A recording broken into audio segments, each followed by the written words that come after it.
Yevropada bir shifokor ayol bor ekan, hijobda ekan, ro'molda ekan.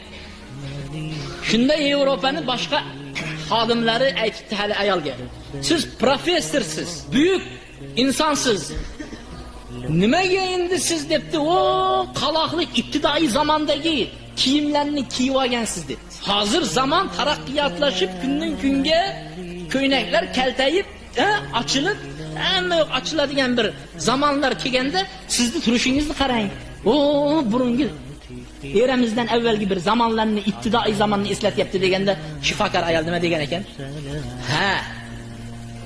Ibtidoiy zamonda odamlarning kiyimi bo'lmagan.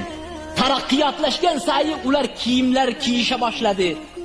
Agar inson taraqqiyotning cho'qqisiga chiqqan vaqtda menga o'xshab hijobga kiradi degan ekan. Ammo qaloqlik ibtidoiy zamon kiyimi yo'qlikka qaytishlik sizlarda bo'lyapti degan ekan.